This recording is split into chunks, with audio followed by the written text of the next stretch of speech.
Welcome back to the channel, guys. Welcome back to another week of the EV Weekly Wrap. What a week we have for you guys today. We've got, looks like all the news has resumed. We've got news from everywhere this week, so let's jump straight into it. So, first one up for this week, we've got Evie Networks. So I received a email from Evie Networks earlier on in the week stating that there's been some new updates. So some of you guys may have known there used to be a $30 pre-authorization or a $30 hold on the account. Doesn't matter how much you charge, essentially it holds $30 so that you guys can start.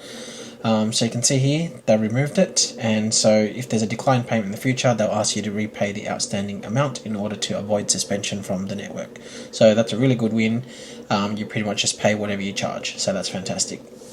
The second one here, they've implemented something similar to what ChargeFox has implemented recently as well, which is around real-time state of charge at occupied charges. And I have literally just also taken a screenshot of one of my local Seven Hills really big charging venues here.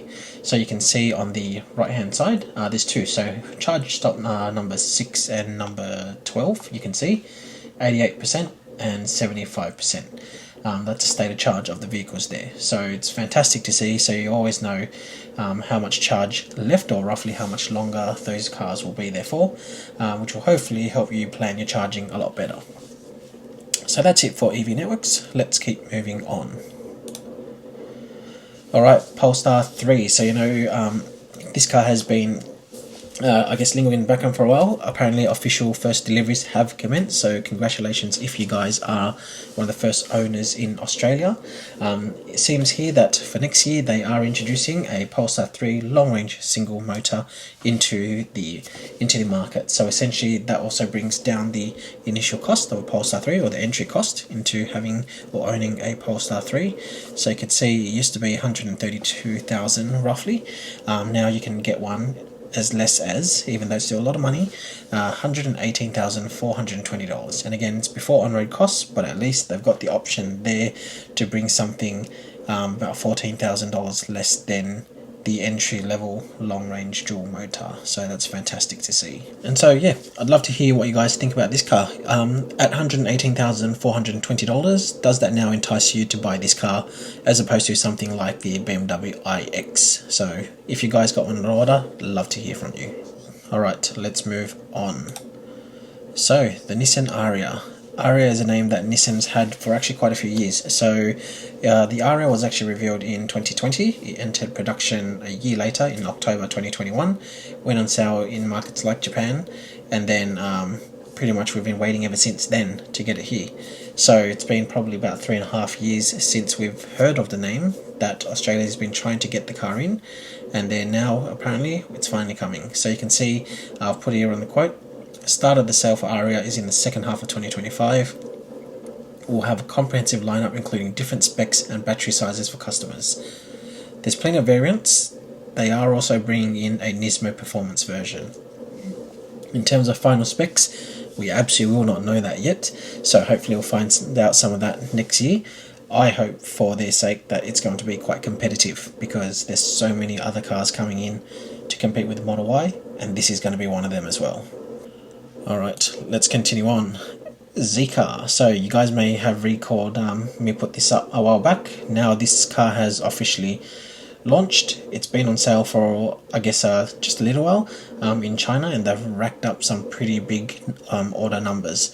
So in terms of the news, this is all China based. So deliveries of the Zeekr 7X will begin in China at the end of September, followed by a global market launch within a year.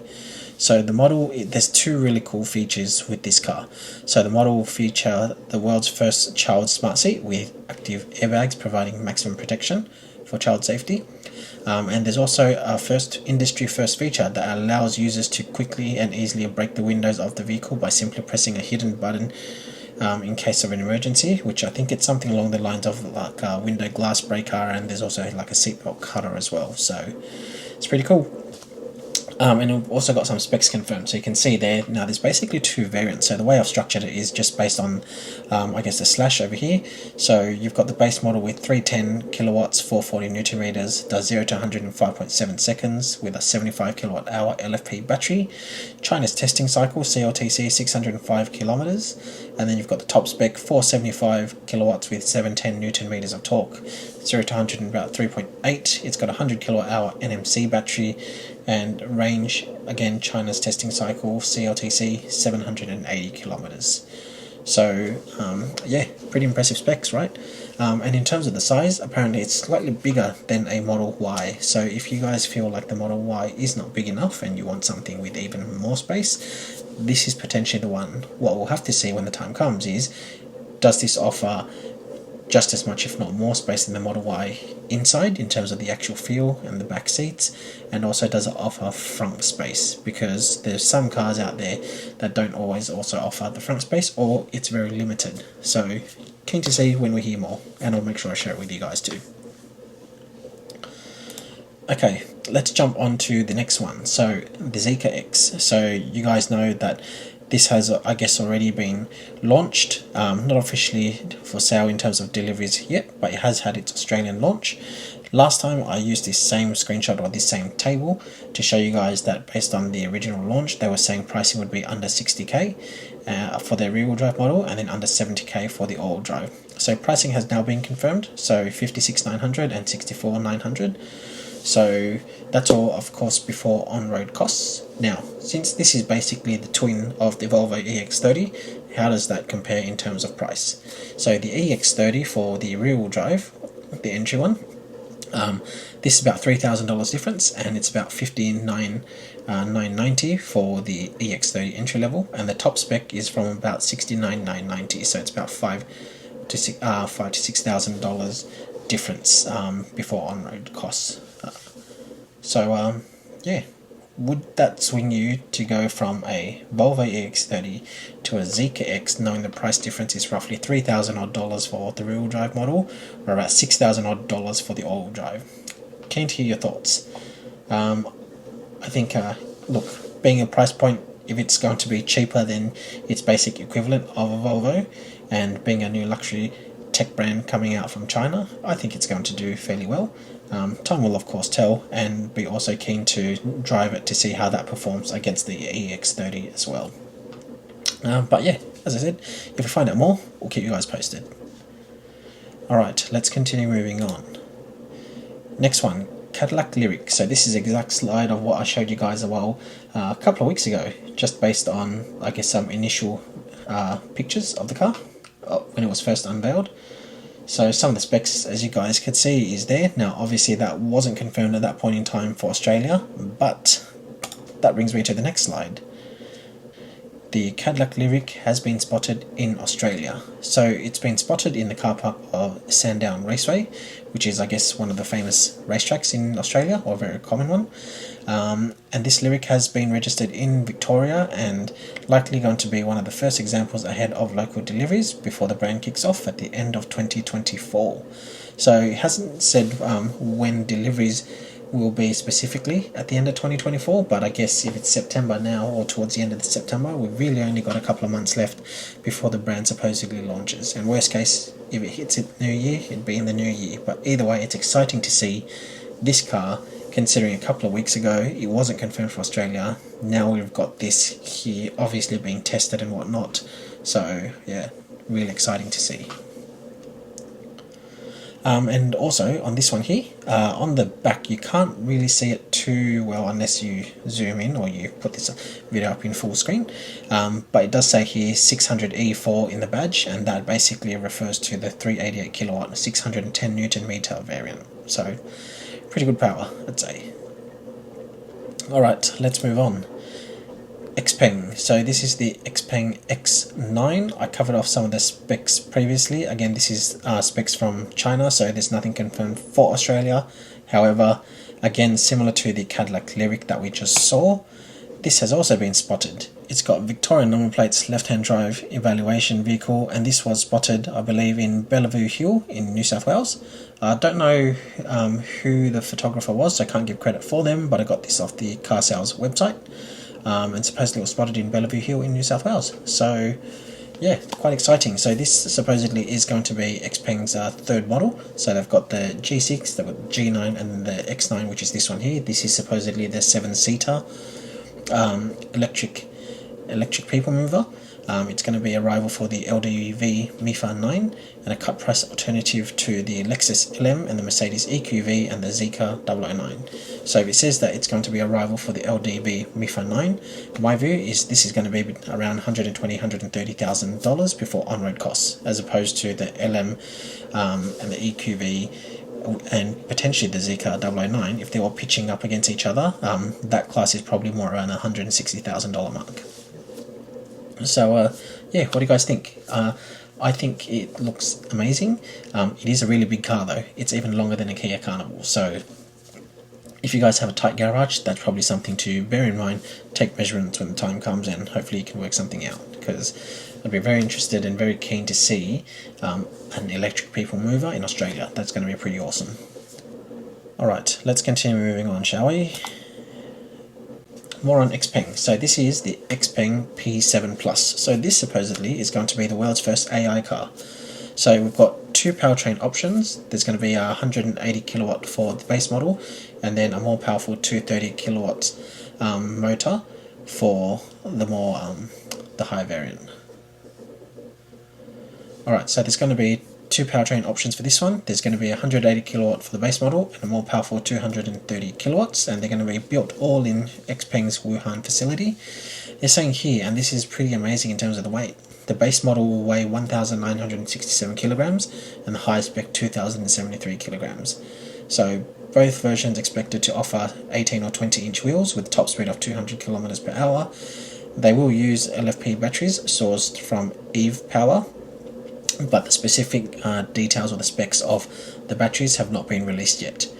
And yeah, what they're also saying here is at the top, recently a lot of media friends were talking about the Xpeng P7 Plus, and the comments was, see you in October. So pretty much the EV makers, or Xpeng's chairman and CEO, wrote that in our Weibo post, which I guess is a social media platform used in China, saying that it's essentially going to be unveiled in October. So we're literally a couple of days away from October, and supposedly there's a tech event on 24th of October, so I will probably give you an update sometime around then.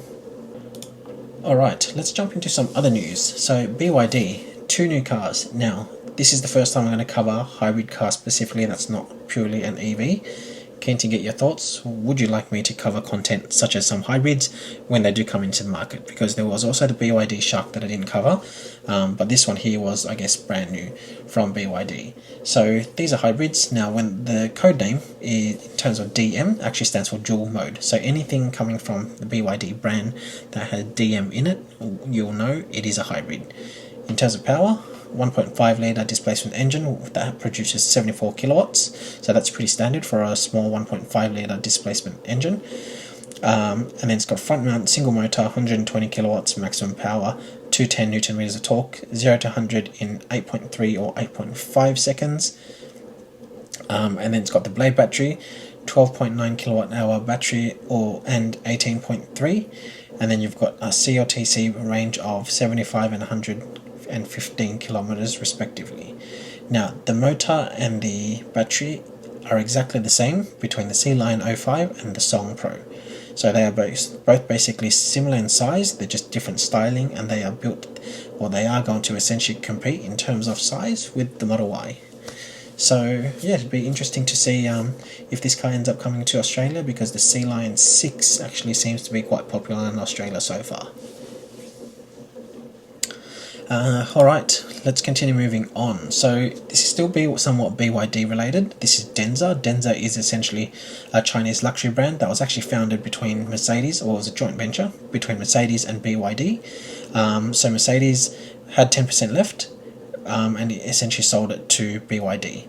So it was actually co-founded, so this joint venture actually started up in 2010, and in 2021 Mercedes-Benz reduced its stake down to 10%. It was 50-50.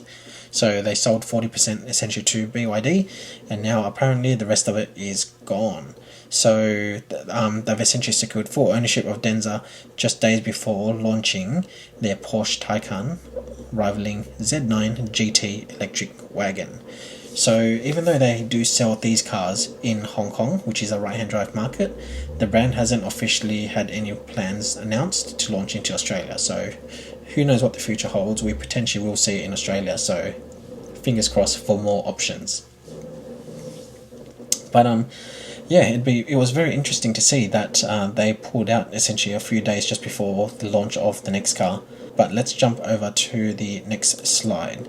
So still on Denza, the Z9 GT, which is the Porsche Taycan rival, here it is. So what do you guys think? It literally does look like a Porsche Taycan. If you look at it on the side profile, I feel like it really looks like that. Anyways, on to the interesting specs. So you've essentially got two variations based on the information that I could see. Looks like you've got triple motor 710 kilowatt, which is pure EV, so 0 to 100 in 3.4. It's got a 100.1 kilowatt hour LFP battery, and in terms of range, 630 kilometers based on the CLTC testing cycle. And so jumping over through to the hybrid, it's a 2-litre turbo hybrid, 640 kilowatts power, 3.6 seconds to 100, so only a little bit slower. 38.5 kilowatt hour battery as part of the hybrid. Driving on EV only, you can get about 200 Ks and 1,100 combined on the CLTC cycle. And in terms of price, now again, this is just a direct conversion. You can see here that pretty much ranges 69,270 to 85,800 for the plug-in hybrid, and then the pure EV you've got there roughly 73,000 something, just 279, so just under $80,000 for the pure EV. So yeah, pricing wise, if they can get to that pricing and it's a Porsche Taycan type looking car, whew, it's my personal thoughts, it's going to sell.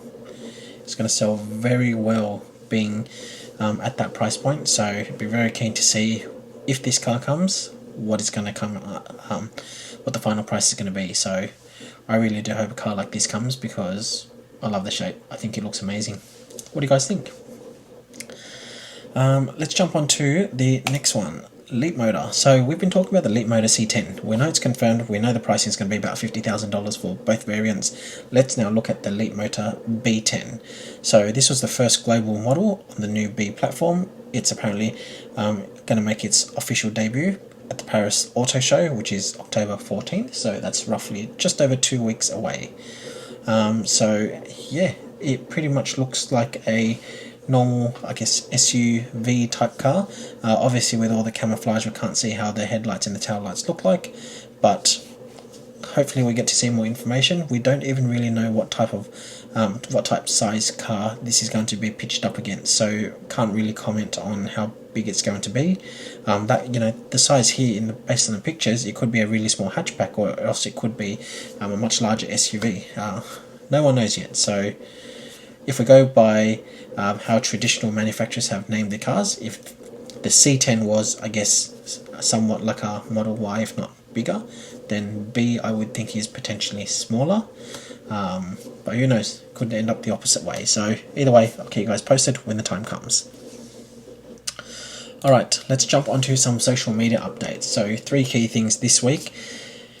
Terry on X spotted a Quicksilver M3P, and the reason why I've put this here is because off the top of my head, the original delivery dates for the Quicksilver Model 3 Performance was actually going to be in November. So this is pretty much now September, and there is one on the roads.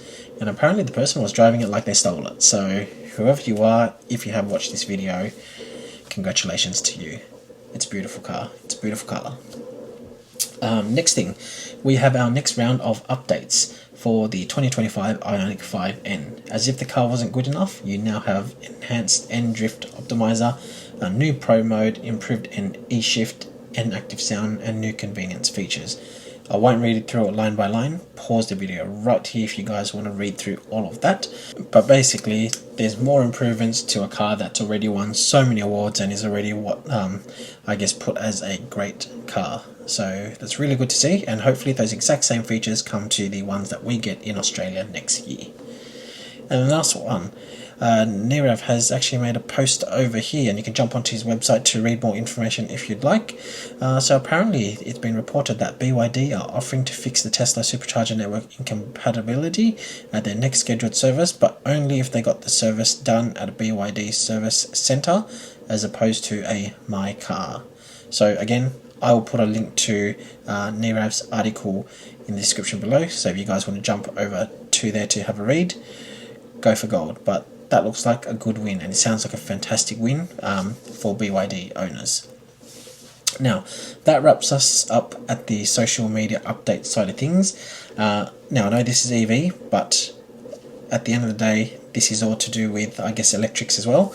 Tesla Powerwall 3, there's been a full teardown done by SunStak Energy Geeks, and I thought I would essentially show you guys some of these pictures. Now, I'm not a technical person, and I'm not an engineer, so I don't really understand, I guess, the electrics and the components and whatnot. It just looks like a bunch of components to me.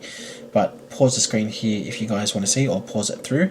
There's about, I think there's a couple of pages of photos all up. So this is the first page over here. Let's jump over to the second page. So this is more of the components inside. And then let's jump over through to the last one. So again, as I said, reverse the video, jump back like 10 seconds or so if you guys want to have a look, and pause the video there if you guys want to appreciate all the effort that's gone into build the Powerwall 3, because it has been quite a number of years since the Powerwall 2, so really good to see how far technology has come. Either way, that takes us to the end of the video, so as always, a big thank you to you if you have been watching every single bit of this EV update, and yeah. That's about it. Hope you guys are well, and we'll see you next week.